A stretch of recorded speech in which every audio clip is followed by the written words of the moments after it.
Dr. Bob Fishman. It is really great to see you again. There's a lot of things I'm really, really eager to hear about from your path. And this is kind of a full circle moment for you to come back here, what you're working on right now, what people really need to know about this idea of energy security, infrastructure resilience, and so on.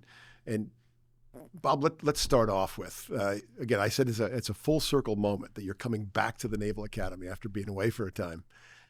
Give us a little bit about your path and how you got back here.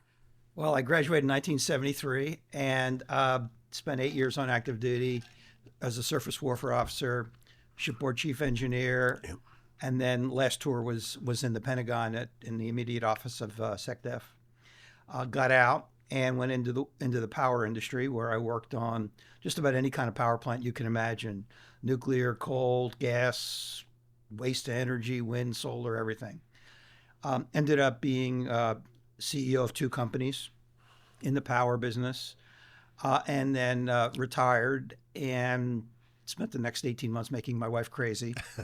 And then As it happens, that usually happens. Yeah. Yeah, I guess I just don't think I was built for retirement. And then got invited to come back here as the McNeil Chair in Engineering, Yep. which was interesting because we were living in Seattle at the time. Wow. And I said to my wife, "Well, do we have one more move left in us?"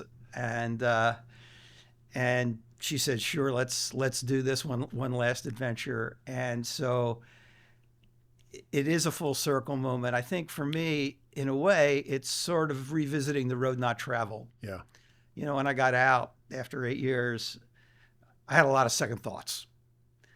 And, you know, the Navy's always been in my heart.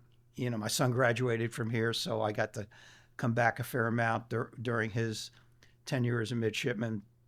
And then coming back here sort of gave me a chance to re-engage with the Navy in something that I had actually missed for a very long time. Yeah, I would imagine. And the Naval Academy, of course, benefits from the things that you've been doing here over the course of the past few years. Now, again, the McNeil Chair, distinguished visiting professor.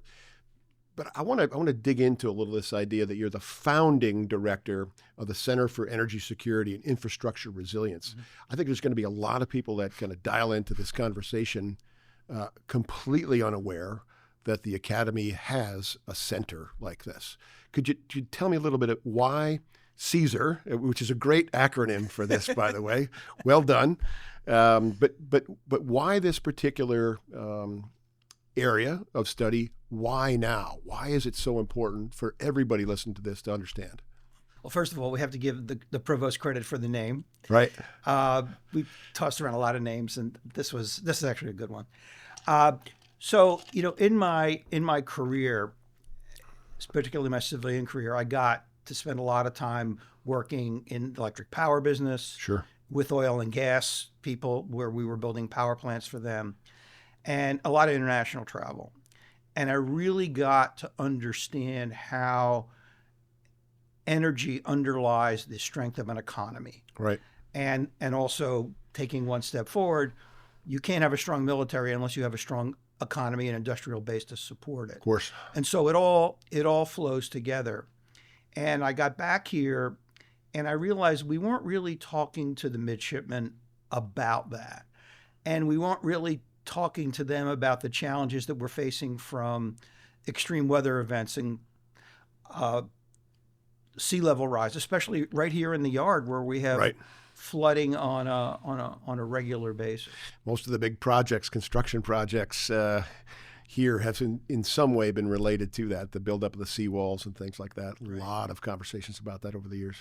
And I guess I also consider myself an amateur naval historian, or historian in general. I joke to my students that I'm a historian who happens to have an engineering degree. Right. And so looking at how energy has influenced history, especially in the 20th and 21st centuries, made me really want to get this information across to the midshipmen. Yeah, that's cool. And so CSER's mission, make no mistake about it, is to educate the midshipmen about 21st century challenges related to energy and infrastructure. Because remember, all deployments begin at bases.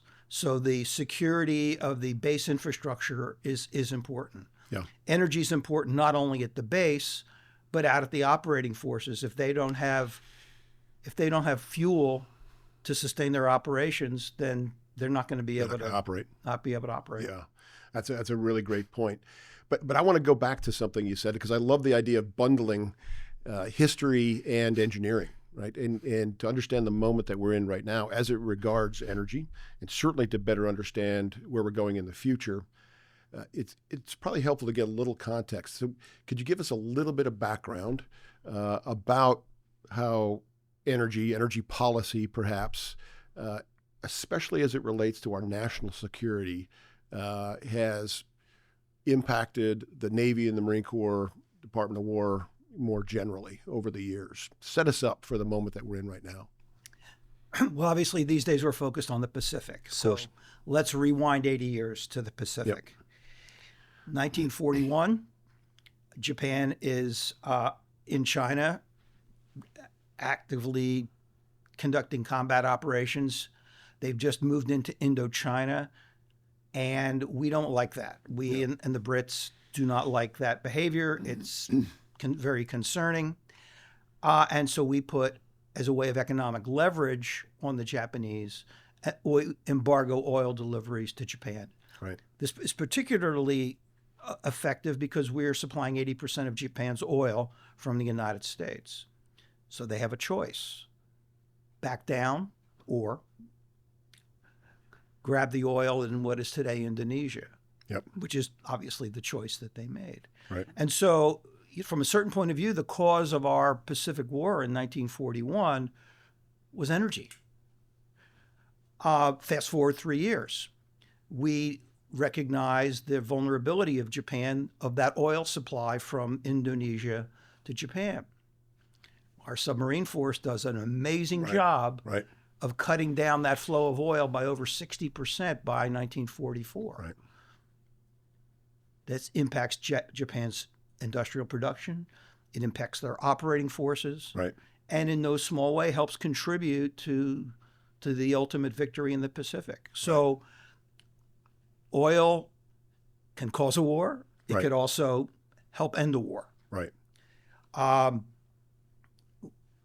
Since World War II into the 70s, our appetite for domestic oil increased dramatically to the point where we were now, by the time I graduated in 1973, we were importing 35% of our oil from overseas. Right. Places like the Middle East, Venezuela.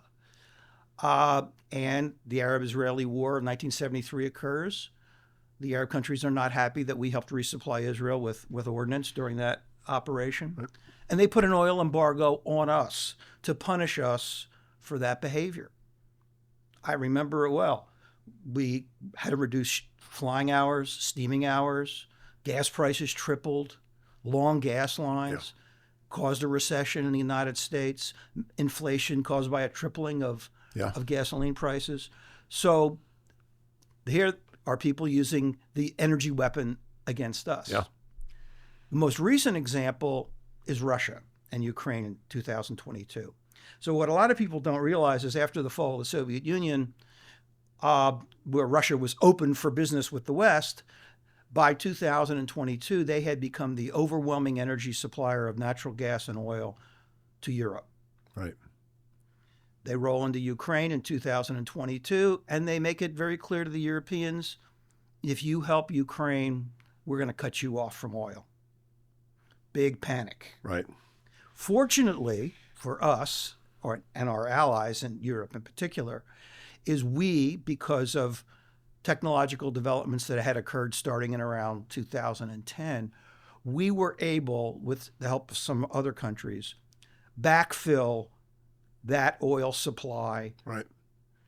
And basically the Russian bluff or the Russian attempt at leverage on the Europeans failed. Right. Because we were able to backfill that oil and gas supply. They didn't have nearly the leverage they imagined they would. And now 4+ years into this particular fight, they're still paying the price on that misjudgment, I suppose.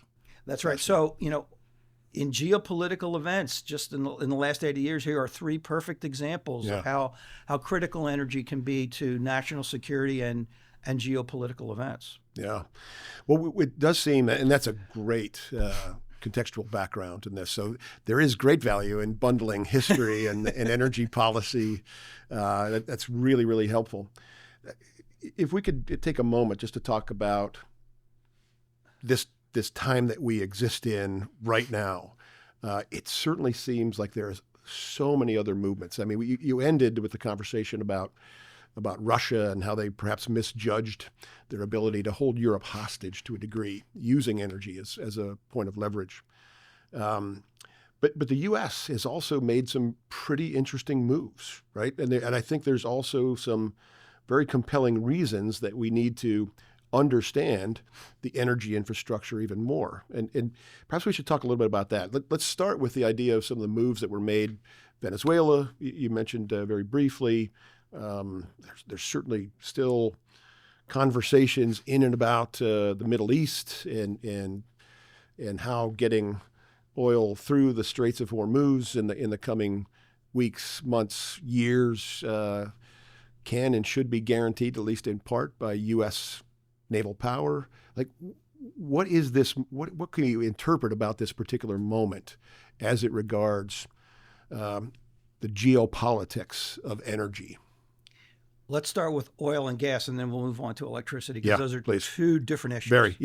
So on oil and gas, fortunately at this point, the United States is self-sufficient in oil. We became self-sufficient in 2019 for the first time since 1949. Wow. So that's the good news. Right. Is that domestic production in the form of shale oil, and it's a variety of things? The transformation was largely caused by fracking. Yep. Fracking allowed us to nearly double our domestic oil production. Right. And basically cover the supply-demand gap on oil. Not without controversy, though.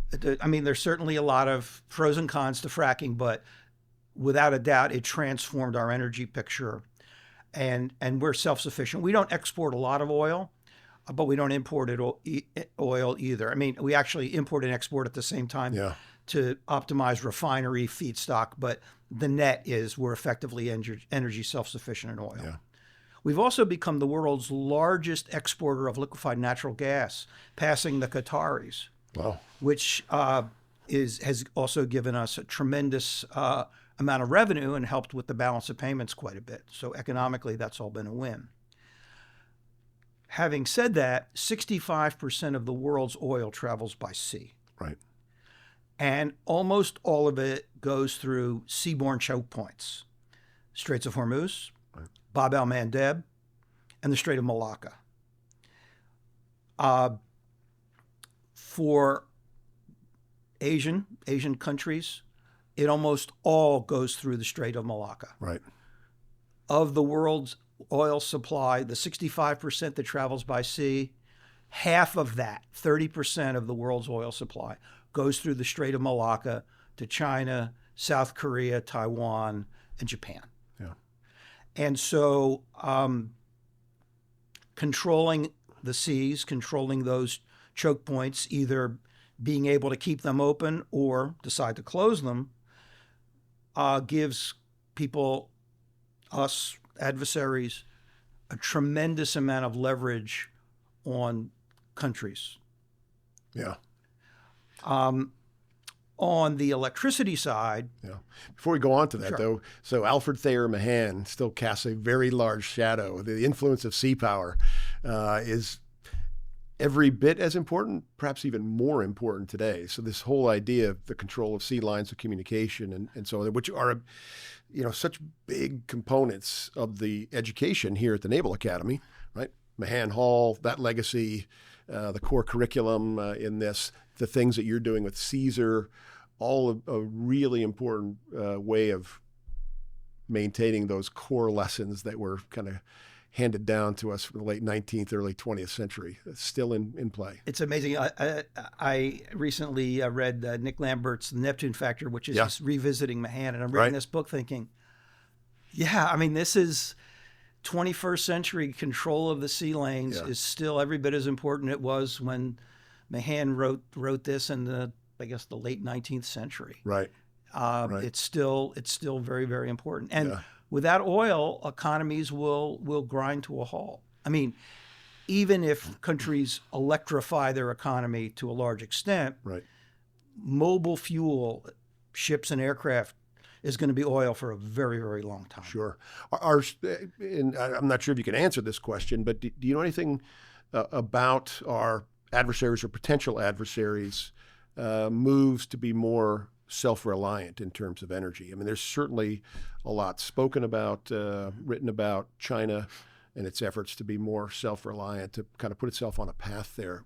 How does that situation seem to you, their ability to do that, to kind of wean themselves off this massive dependence, as we had in the U.S., as you described in the 1970s, for example? Are they making progress in that regard, or is it something that's a little too hard to do for a country that size, with a population that size? They're doing a lot, and they've got a big problem. Yeah. They have almost no domestic oil production. Right. So they're importing, let's call it 95% of their oil. Right. 20% of that comes via land pipeline, Russia, and a pipeline through Kazakhstan. Right. The rest of it's going through the Straits of Malacca. Bits of that is a huge issue. They're working the problem. They are paying for the Russians to build a second pipeline, to build in more. They're building a second pipeline through Kazakhstan into Western China. And they're building a pipeline across Myanmar, basically following the old Burma Road, Really? to bring in oil from the Burmese coast into southwestern China as a way of avoiding the Malacca choke point. Right. So they're working the problem big time. The second thing they're doing is they're trying to electrify their economy as best they can. More electric cars, for example. Yeah. In order to do that, they have a massive power plant and electric grid construction program underway. They're still building a coal plant a week. They're building A coal plant a week is under construction in China. Right. They're building massive amounts of solar energy. They've got probably 4 nuclear power plants a year going online, and massive amounts of electric vehicle production. So they're trying to wean their land-based transportation sector off of oil. Oh. But having said that, what that leaves is the Chinese military becomes 30% of their oil consumption. Right. So even if they electrify everything, they still have a big vulnerability to imported oil. This massive fleet that's been, under construction now for some time, they're bringing to bear, and it's going to consume up to 30% of overall. That's the potential. In high intensity operations, 30% of their oil country's oil consumption will be for mostly ships and aircraft. Yes. Wow. It's a big number. It's a big number, and it's a vulnerability for them. It's potentially an opportunity for us.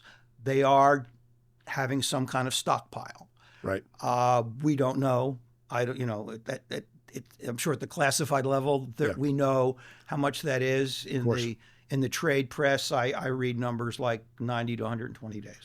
So it helps us to see our recent actions in Venezuela in a slightly different light, because a portion of Venezuelan oil was pointed in the direction of China. And obviously, since the U.S. has kind of stepped in, intervened there, taken out President Maduro, that changes this calculus too a little bit. Venezuela and Iran are a couple of their biggest oil suppliers. Right. So when we put sanctions in Iran, guess who buys the oil? China. Right. Most of Iran's oil goes to China. Right. So the administration has a policy of energy dominance. I think the actions in Venezuela are very much in line with that strategy. Right. Use energy as a geopolitical tool to get the outcomes you want. Well, on the topic of the Western Hemisphere and Venezuela, it seems to me there's an immediate and very fast-moving effect being had in Cuba. Any thoughts on cutting off oil into Cuba? I know it's not only been cut off coming from Venezuela, but I think Mexico, because of sanctions, is unable to send oil into Cuba, and their domestic production is insufficient to keep the country's infrastructure going. How do you see that situation playing out? It can end well. I mean, Right. Without oil, I mean, just think of what happened to us. And we had a fairly strong domestic oil supply in 1973. Right. It set massive shocks through the economy. Right. If we were cut off entirely, I mean, let's go back to Japan. By 1945, people were converting their automobiles to burn wood Right. in little steam boilers. Right. Right. People would seek alternative fuels. You know, a modern economy cannot function Right. without fossil fuels. I mean, you could over time transform to nuclear or renewable fuels, but that's not happening anytime soon. That's a decades-long conversion process. Yeah, of course. So Cuba is not situated to make that transition. Well, it also requires a lot of money and a lot of resources that they don't have. So it's going to be a big squeeze. Yeah, it's going to be fascinating. It's going to play out in the coming weeks and months rather than years, which is, as I said, very fast-moving. In geopolitical terms, that's a very fast-moving situation. All of it really, really fascinating. But let's go back to China for just a minute, because paint a really vivid picture of the situation that they're in regarding their dependence on foreign oil. And you also mentioned that they have plans underway, their strategy underway to ensure that they can offset for those needs that they have. There's also a lot spoken of, and I think this is related as well. And I'm curious if you in Caesar are really looking at this, but so much conversation about the chokehold that China has had on critical minerals, right? These kind of this chokehold that impacts the production of those EVs that you talk about in China, massive scales. BYD, I think, has passed Tesla as the largest EV manufacturer on the planet, and at current rates, it's going to continue to just eclipse everyone else on the planet. But to produce those same EVs require a lot of very specific, very difficult to mine minerals. How does that play into the conversation of energy security and infrastructure resilience? Well, it's not just EVs. I mean, if we look at our electrical grid infrastructure, we depend on a lot of those strategic materials just for day-to-day production of electricity. But here's kind of a frightening statistic. Over 90% of Navy weapon systems use those same strategic materials. So it's a energy security risk. It's also a national security risk. So we have to do something about it. We have had the opportunity to reopen certain rare earth mines in the United States and in other places where we could replace some of those Chinese supplies. But the thing a lot of people miss about the strategic materials is it's not just what's mined in China. Yes, rare earths are predominantly mined in China, but there are other sources. But even in other materials like lithium for batteries, it's not just that the Chinese have a large proportion of the mining resources, but they've cornered the market on processing. Right. So here's a perfect example. Copper comes from Chile. Lithium comes from Australia. That's where it's mined. But where's it processed? It's processed in China. Right. So we have to get the Chileans, the Australians, to get their product processed here or in another friendly country, so that we're not dependent on Chinese processing, not to mention Chinese mining. So we're not just concerned about the source, but we're concerned with the whole supply chain. The whole supply chain. Yeah. The whole supply chain is critical. Now, we can stockpile some of these strategic materials, but as a matter of priority, we definitely need to develop alternative sources of supply because, like I said, it's uninterrupted. It's not just our electric grid. It's way more than EVs. Most of our I think I'm trying to remember it, but for a Virginia-class submarine, there's like a couple of tons of critical materials that go into that submarine. And even an F-35 is, I think, 1,000 pounds of critical strategic materials. Yeah. Yeah, and a reliance on on an adversary, should we should we enter into a kinetic fight with them, yeah, that could change the calculation of how long we could sustain the fight. Yeah, it's kind of interesting that, we can hurt them on sustainability on oil, but they can hurt us with sustainability with these strategic materials. So it's kind of everybody's got their strengths and weaknesses. Yeah. So I see us doubling down on these conversations about rare earth minerals and so on, and that supply chain associated with that, and opening up cobalt mines in Southern California near the Salton Sea. I keep seeing these things pop up, but not all of them are coming online anytime real soon. Some of these are long-term projects. There is a rare earth mine down in Southern California, out in the Mojave, that they're talking about reopening. That could really help as well. I've been seeing some of that. Yeah, fascinating. Well, that's a great point then to pivot to the domestic infrastructure.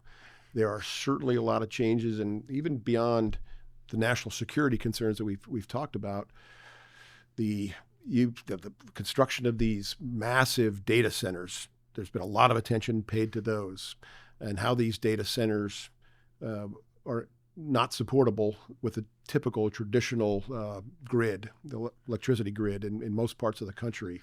And there's been all these discussions and options being placed on the table, like small modular reactors to bring nuclear power, sometimes to remote locations, sometimes to not so remote locations, just specifically dedicated to running these data centers. What can you tell us about that? Because that certainly is a point of fascination for many local jurisdictions who are considering whether or not to allow the construction of these data centers. Well, how much time do you have to talk about this one? Okay, so let's start up. First of all, let's forget about data centers for a minute. Yeah. The U.S. electric grid was in trouble before we started talking about data centers. Right. The average nuclear power plant's over 40 years old. The average coal plant is nearly 50 years old. Hydro plants are even older than that.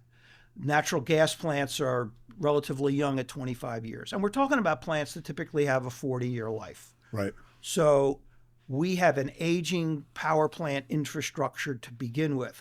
So we have to, even without the massive increase in load that the AI data centers are going to cause us, we have to, just as break even, build about 12 gigawatts a year just to break even on plants that are going to be retired because of old age. Yeah. In addition to that, our electric grid, the transmission system, was largely built in the 50s and 60s. Right. And it was built based on power plants that existed at the time and load centers, mostly big cities and factories, that existed at that time. And so that infrastructure has to be upgraded, modernized, and replaced. On top of that, the electric grid is a cybersecurity accident waiting to happen. Right.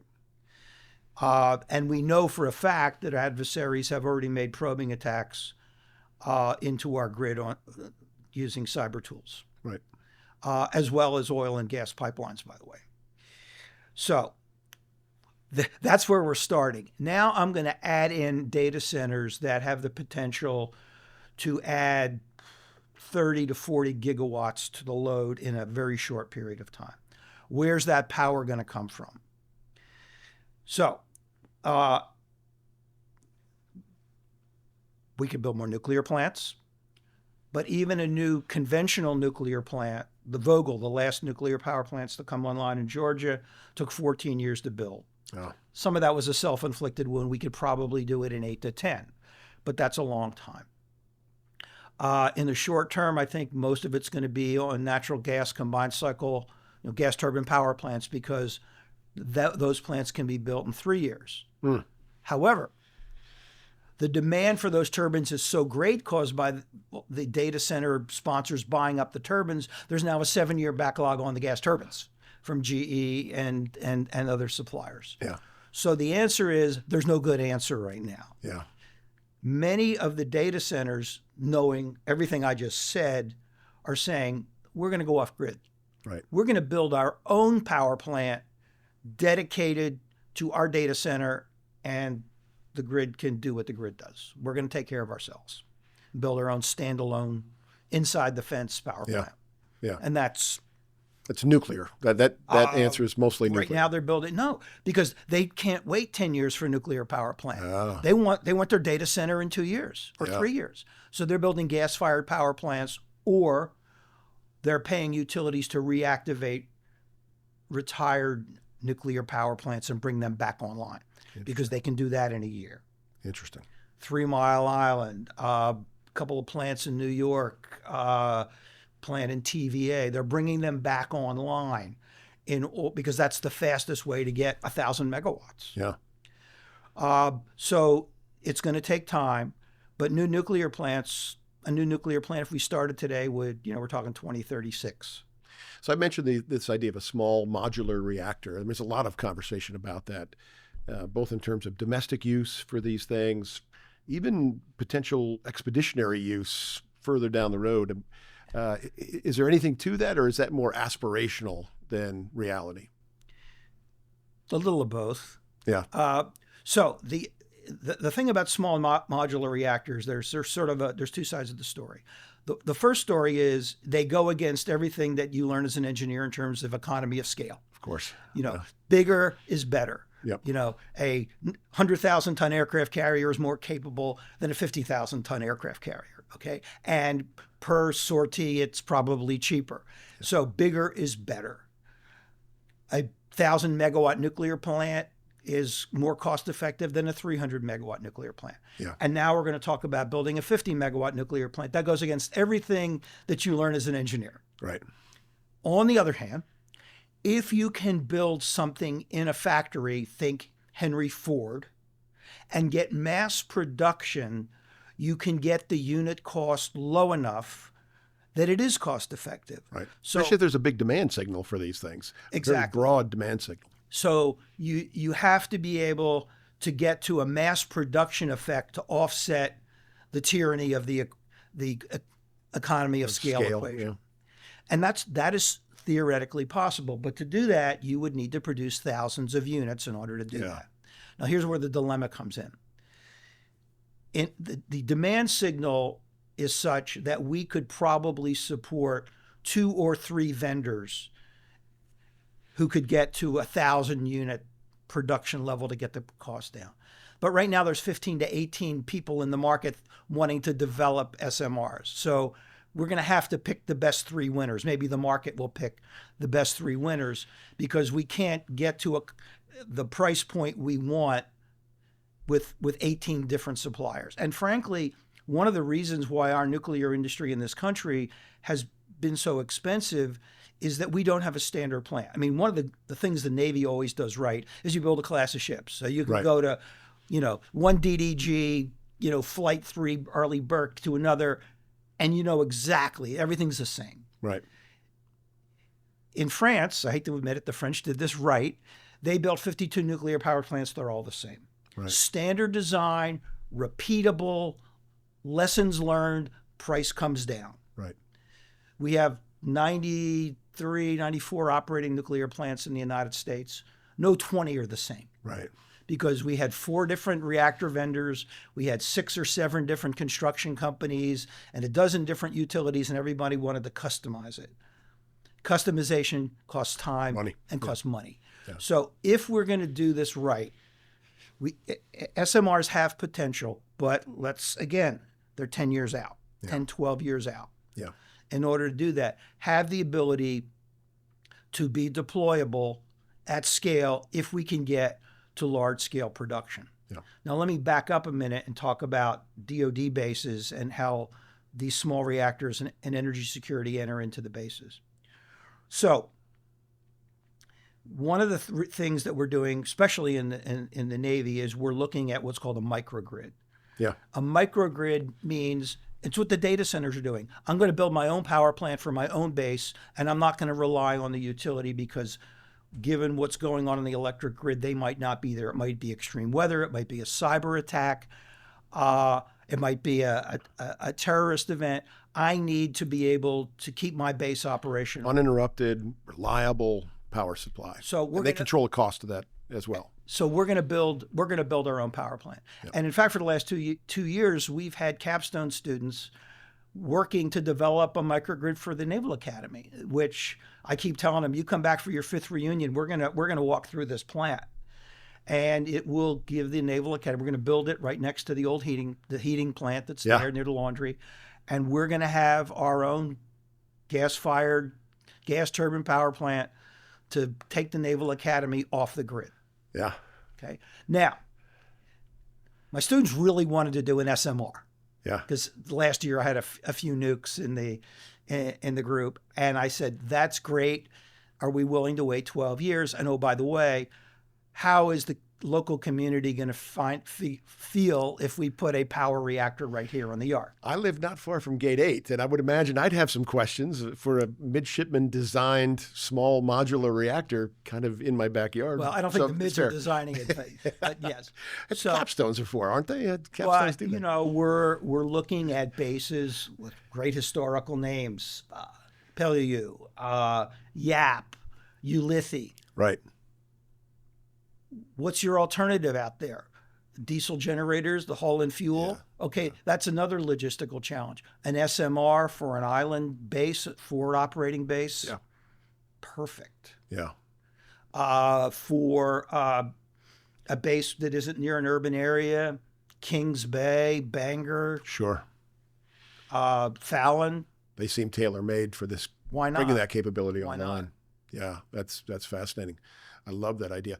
Let's come back to the work that you do with midshipmen on this, because we've had Provost Firebaugh on and others. Professor Brenda Boltwood has talked about these things, these capstones that midshipmen participate in and the research that they participate in. Just as there may be some listening to this that are pleasantly surprised that we have such dedicated conversations to energy security, and there's probably some that don't realize the depth of the research conducted by midshipmen within CSER or beyond, and any of the roles that you play, the hats that you wear. Tell us a little bit about some of that research that's happening here, and why is that important for building tomorrow's naval officer? Well, I think the idea of learning, with respect to a microgrid, for example, the idea of understanding that energy for a base is critical. And let's face it, every ship and aircraft is a microgrid. Once you get underway, right, you're on your own power, right? And so, you know, we start the microgrid conversation like, hey, here's the power system for an Arleigh Burke. Right. Now let's look at how we could take that and make that a land-based application. Sure. Because every ship and every aircraft is its own power system once it's operational. Right. So that's one way to do it. The first year we looked at a microgrid for NAS Sigonella, and midshipmen analyzed all of the options, came up with a recommendation. That plant went online last month. NAS Sigonella has a microgrid that the conceptual design was done by Naval Academy midshipmen, and it's running. That's fantastic. So my next project is closer to home. We're going to do the Naval Academy. Yeah. Next year, we're looking at forward operating bases in the Pacific that we're building. That's fantastic. That's fantastic. Now, who do they plug into for these conversations? ONR, Office of Naval Research. I know you're not having these conversations in a vacuum here in Annapolis. How does that conversation take place when you're planning something for Sigonella? I mean, who are you tying into? Naval Big Navy? Facilities Engineering Command. Yeah. Public Works.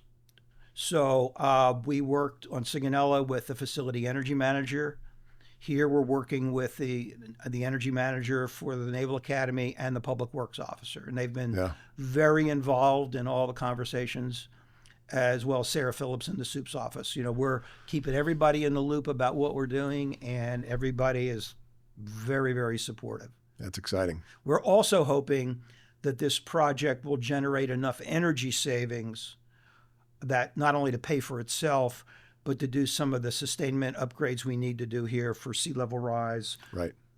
The utility tunnels, waterproofing, and other infrastructure upgrades that we need to keep the Naval Academy operating. And it is very expensive, just based on some of the capital projects for sea walls and things like that. Reconstruction is massively expensive. Yeah. Massively expensive. So a potential source of resources for that too. So there's multiple benefits coming from all this. Yeah. Let's talk about one more benefit to having these conversations, and it really gets to the main thing that we've tried to focus on in our series of conversations and these podcasts and some of the film series that have been put on lately, and that is to, prepare future warfighters. That is kind of the bottom line. It's certainly the most in terms of gravity of the many missions and functions of this place and roles that people play. The awareness that because we hire all of our graduates and we know exactly what they're going to do upon graduation, there is an added pressure to get that right. So when you think about 2027 and beyond, and the potential, particularly in the Indo-Pacific region, what are those things that we really, really need to think about? Because, as they say, amateurs talk about tactics. There's much more out there to consider. What are the most important things to inform our future warfighters and those who are invested in their performance about the areas that you're working so carefully on, and the midshipmen involved with you in research are working so carefully on? What's the major takeaway as we prepare for 2027 and beyond? Let me start first on the Chinese side. So we've talked about Chinese energy vulnerability, Yep. the Straits of Malacca being a extreme choke point for them. Once the tankers clear the Straits of Malacca, they go in through the South China Sea. Right. And I blow up for my students a map, and I show them the tanker route, Paracel, Spratlys, Second Thomas Shoal. They're going right by it. Why are they interested in these places? They're safeguarding their tanker route. Right. The South China Sea, once they Building up these islands. Yes. Creating islands. Once those tankers get through the Straits of Malacca, that's where they have to go to get to China. So getting across the importance of what the Chinese are doing there and why that, and pushing hard on the Philippines is so important. They're safeguarding that oil route. Right. But let's look at it from our point of view now. The Western Pacific's a long way from home.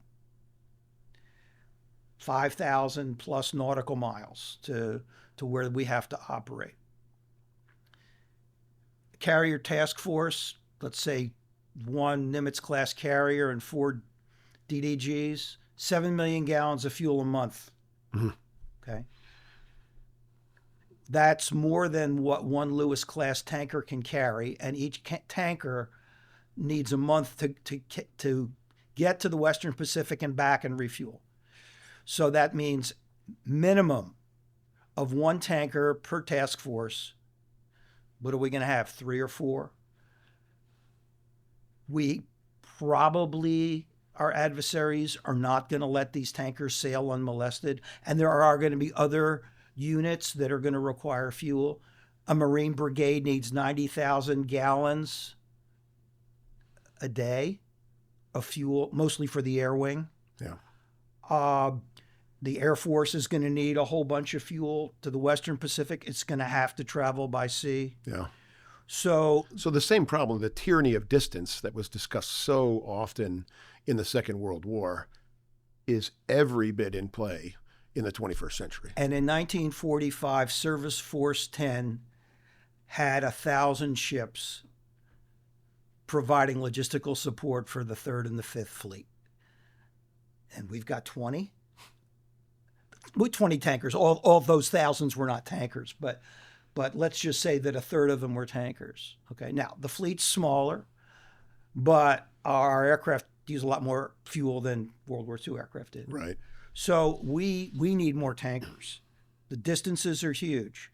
Now, we're getting around it to a certain extent by beginning to pre-position fuel stocks. Right. Guam, Peleliu, Australia, the Philippines. Yeah. That'll help. But the tyranny of distance and the logistics of keeping, I'm just talking energy now, Yeah. keeping our forces, forward deployed forces, supplied with fuel, Right.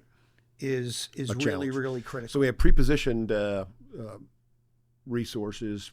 We also nationalize in time of war, right? We could nationalize commercial tankers and things of that nature. That's also in play. But commercial tankers aren't set up for UNREP. You got to remember that The issue is underway replenishment. It's not just getting the fuel to the theater; it's being able to refuel the ships at sea. Yeah. So yes, we could use commercial tankers to move oil to theater, but that we would still have to use the very limited number of UNREP capable tankers we have to sustain the operating forces. Right. So combat logistics in energy is a big deal. Yeah. The other thing is I imagine that a Far East conflict is going to be mostly an air and naval conflict. But if we go back to some of the lessons of Afghanistan and Iraq, a substantial number of our combat casualties came from fuel convoys going from ports where the fuel was offloaded to the forward operating bases where the Army and Marines were operating. And the vulnerability of those forces as they're shuttling through unfriendly territory, the numbers there were substantial. Right. Casualties. And so contested logistics, both at land and at sea, are something that I think we need to pay a lot more attention to, because that means are we going to have to divert destroyers to escort tankers across the Pacific? Well, then where are those destroyers coming from? That means they're not with the carrier battle group or launching tomahawks against other targets. So it really, the logistical burden of those distances really impose some real constraints on our forces. Yeah. And we have to be very, very mindful of that. And that's one of the things that, as part of Caesar, that we talk a lot about. It's not just the U.S. is self-sufficient in oil. That's great. But in times of conflict, can we reliably deliver it in the quantities needed to the operating forces? So today's midshipman, tomorrow's lieutenant, warfighter in the thick of it. And the day after that, they're strategic planners. So the grounding, the foundation that you're building here with midshipmen informs that entire span of somebody's career. So much of what we think of as this infrastructure, this energy infrastructure, is hidden to most of us. It's opaque to us. We don't think about it. We flip on a light switch. We stop to get fuel somewhere. It's not part of our day-to-day thought process. We take it for granted. Given that fact, why is it so important that your particular voice in this, your and Caesar's voice in this, is so important for midshipmen to understand the big picture, for all of us to understand the big picture regarding energy policy and how all of this really works? Well, first of all, I think that infrastructure and logistics are not sexy. People don't want to talk about that. Yeah. It's not that exciting. And so the real issue becomes, how do you make that an interesting topic? Right. And what I think I'm able to do, given that I was a naval officer and that I had a lot of years in industry and saw how this plays out in the real world, I'm able to blend those two perspectives into a narrative that they can relate to. Right. I think the historical context that I can bring to it also is important as well. Like, we talk about some of the battles, like some of the early carrier battles and during the Guadalcanal campaign. And there was always a carrier group missing to go refuel. Even during Battle of Leyte Gulf, Admiral McCain's task force was sent to Ulithi to refuel. Yep. These logistic things really do have a real impact. And so the ability to talk to them as a fellow naval officer, plus somebody who spent a lot of years in the industry, I think I can tell them a story that makes it interesting, even though it's not necessarily the most attractive topic on the planet. Sure. On the topic of taking things for granted, perhaps because they're not sexy or whatever the case is, the energy infrastructure and so on. One thing that would make this very dramatic, I don't know that I'd call it sexy, but would certainly bring it first and foremost to our interest, is the loss of power, right? We all know what it feels like when the grid goes down and our homes, Bancroft Hall, whatever it may be, is without power. It's a massive impact. Could you maybe describe what all occurs outside of the normal inconveniences to our economy, to our ability to defend ourselves and so on, without a reliable source of power? Well, let's start with your house. You have no lights, you have no heat or air conditioning, depending on time of the year. Your food's going to spoil because your refrigerator's not keeping the food cool, and you can't cook because you don't have electricity to run your oven. You might be able to run your gas burner if natural gas is available. So basically, you're living in the 19th century. Everything's manual. You may or may not have internet to communicate. And so you're living a 19th century lifestyle. That also means that fuel won't be pumped to gas station, won't be able to be delivered to gas stations because the refineries won't be able to operate. And so basically we'll be living like we did around the time of the Civil War. Right. Where everything is manual, except we're not set up to do that. Right. So you would be setting the clock back 150 years in a nanosecond in a society that's completely unprepared to live like that. And then your vulnerabilities multiply as a result. In terms of security, everything requires power. I'll tell you a little story. In the late 1980s, I designed actually a microgrid for the University of San Francisco. And it was interesting because at the time, the neighbors around the university didn't want to have this power plant. San Francisco earthquake 1989 occurs. PG&E's grid collapses. My little microgrid stayed online. Campus had light. Campus had heat. And all the neighbors who complained about the fact that this power plant went in their neighborhood came to the gym that the university had opened as a shelter for all of the neighbors where they could have hot food and lights and heat. Yeah. So, I learned that lesson that, the microgrids can really pay off in the event of a catastrophe. Sure. But those people learned their lesson that this is what happens because the grid was down for a couple of days. So a case study in resilience that you participated in, actually. That's fascinating. The vulnerability associated with 21st century reliance on power, on energy, is such that if we lose that capability, whether we're talking about bases and stations in this country, or we lose the ability to generate energy, power in a deployed nature, right? That essentially says that 21st century warfighting doesn't happen as we know it unless we have energy resources. Am I correct with that?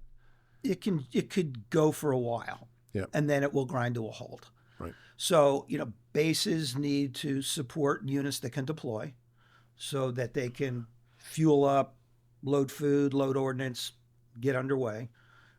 And once underway, the ship is self-sustaining until it needs to, get more food, ordnance, and fuel. Once you're in combat operations, you'll be good until you need to refuel. But it will impact your ability to operate. It will impact the way you're going to operate. And again, going back to the Japanese example, because Japan was short on fuel, they were unable to train their pilots. And their lack of pilot training certainly showed up in the Marianas Turkey shoot, where the average Japanese naval aviator at that point that reached his carrier had maybe 150 operating hours, flying hours, compared to his U.S. Navy counterpart that probably had 4 to 5 times that. So much more and better trained. So that you get that kind of outcome when there's that big disparity because of lack of fuel supplies. Right. Or the kamikaze example where If you don't want to invest in pilot training and you only have enough fuel for a one-way mission, that's what lack of fuel supplies will do to you. Wow. So it limits your options down to an absolute bare minimum. Or you may be operating, and at some point, you're just going to have to fall back to a place that you can refuel, and that may take you out of the fight.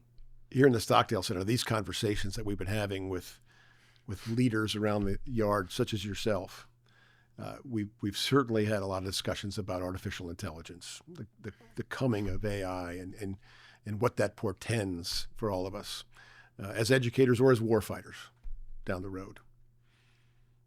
Are these conversations about AI, artificial intelligence, conversations about energy ultimately? I'll go out on a limb and I'll say that what will limit the deployment of AI will be energy.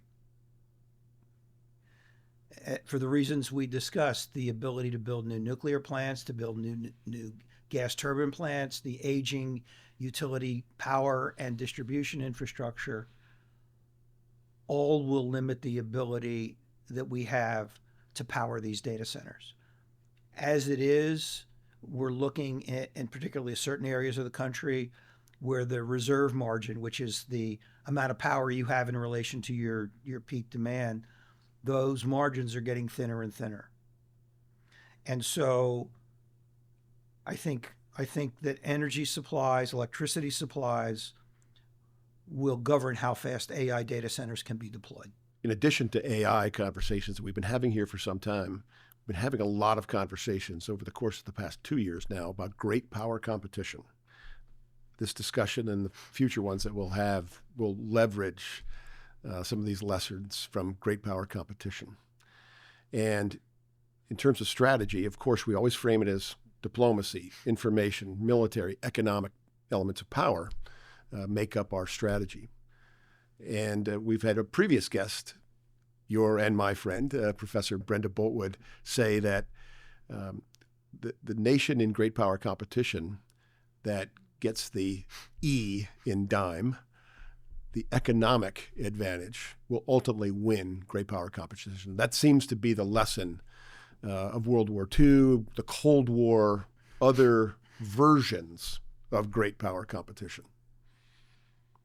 Again, in your area of expertise, this idea of energy growing in importance to modern economies is the key to winning the economic competition, energy. Absolutely. Let's go back in history. If you look at our energy supplies in World War II, we were about 2 times Germany and about 6 to 7 times Japan. In the Cold War against the Soviet Union, our energy was about 1.8 times that of the Soviet Union, as was our economy. They tried to match us dollar for dollar, but they couldn't support a military budget equal to ours on a much smaller economy, which ultimately was part of their undoing. So economic output, economic strength, and energy are directly linked. You can't have one without the other. There are no economically powerful, energy poor countries. And I'll give you a couple of frightening numbers. China has double the electricity generating capacity that the United States does, and about that in terms of overall industrial capacity. So if you use those metrics, we're in deep trouble, because we are losing the economic and energy competition. Now today, because of our history and what we have built to date, our military is still, at least for the moment, stronger than theirs. But we make no mistake about it, in terms of electricity production and industrial production, particularly heavy industry, shipbuilding, things like that, they're outpacing us. And they could not do it except for that massive power plant building program that they've undertaken. Yeah. So if we want to compete with them militarily in the long run, we're going to have to compete with them economically, which means we're going to have to compete with them from an energy point of view. On that point, I took a group of midshipmen to China when we could travel with midshipmen to China. I want to say in the 2010 timeframe, and we traveled very extensively across Western China. Chengdu was our anchor point, and traveled from there. And we noticed these portable cement mills, I guess I'll call them, along the highways to build these highways in real time as they're going. They're creating the cement, building these highways based on cement manufactured locally. And the claim was made, I have no idea if this is actually true, but it certainly appeared plausible to me that China was producing more concrete on an annual basis in that period of that kind of great buildup in Western China than the United States had produced in the 20th century, which sounded shockingly out of proportion to me until we started spending multiple days on the road driving from point A to point B on these highways under construction. And I noticed that maybe every 15 miles or so was another rapidly constructed cement plant. That just was an eye-opener for the midshipmen as well as for me. We have to remember that China has done in the last 30 years what it took us probably 120, 130 years to accomplish in terms of industrialization. They've done it really fast. Yeah. And they also have the ability to do something that we have lost the ability to do, and that is to do things fast. Yeah. So COVID is a great example of that, standing up hospitals and isolation wards in the moment. So it takes us 10, 12 years to build a nuclear power plant. It takes them 5 or 6. Just to give you an example of how we've kind of don't do things as quickly as we used to. In the 1930s, we built the Golden Gate and the Bay Bridges in San Francisco, each in about 3 years. After the earthquake that I was talking about in 1989, they had to replace half of the Bay Bridge from Treasure Island to Oakland. Right. That took 20 years. So they built the first bridge in 3 years, and it took them 50 years later, 20 years to build half of the bridge, because we have tied ourselves in knot. I mean, I know I'm going off topic, but the whole DoD procurement process is completely broken. It takes us, by the time we get through the whole procurement bureaucracy, the systems are darn near obsolete. We need to learn how to do things fast again. That's part of the problem. If we're going to be in a conflict, one of my heroes, now I'm really going off topic, is a guy named John Boyd. Mine too. Actually met John, and I have a copy of his briefing that he gave when I was stationed in the Pentagon in the late 1970s. Okay. Patterns of conflict. Yep. Fabulous brief. Yep. And John talks about the OODA loop. Yep. The ability to turn inside, to decide, react. Observe, orient, decide, and act. Observe, Yep. orient, decide, and act Yep. faster than your opponent in order to gain an edge. Our OODA loop is really slow these days. Yeah. We need to be able to move a lot faster if we're going to compete with the Chinese. They're doing it. They're doing it. They're turning inside of us. Yeah. On that note, Dr. Bob Fishman, this has been a fascinating and enlightening conversation about, as you say, combat logistics from a geopolitical nature. So that's not a conversation, I think, that many people imagine is being had here to this level at the Naval Academy. So I salute you for that work.